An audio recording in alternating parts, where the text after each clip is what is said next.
ሞት እንዲህ ከባድ ይሆናል ብዬ አስቤ አላውቅም ነበር። እናቴ በተለይ ምሳ ሰዓት ላይ ቡና አፍልታ ስትጠብቀኝ ጎረቤት እንኳን አጠራም ነበር። ለነሱ ሆነ ብላ ጠዋት ቡና ታፈላ ነበር። ለምን እንደሆነ ታውቂያለሽ? እኔና እሷ ብቻ ስንሆን ደስ ይላታል።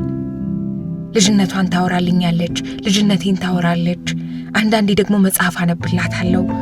ቀብር ወይም ሌላ አስገዳጅ ነገር ካልገጠማት እናቴ በሕይወቷ የማታስተጓጉለው ቀጠሮ ምሳ ሰዓትን ከኔ ጋር ማሳለፍ ነው።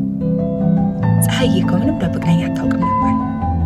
አየሽ፣ ያን ቀን እንደምትሞት አለማወቋ እንዴት እንደሚያስጠላ ብታውቅ እኮ ቁርሴን በግድ ታበላኝ ነበር። ሌሊቱን የጀመርኩላትን መጽሐፍ እጨርስላት ነበር። ቡናውን በጠዋት ተነስተን እንጠጣ ነበር አልና አሁንም ሳቀ። ግን ትክክል አይሆንም። ስለ እናቱ አንዳች አልጠየኩትም። እነ ማርታ ቤት መምጣት እንፈልጋለን ብለውት አያስፈልግም እንዳለ ሰምቻለሁ።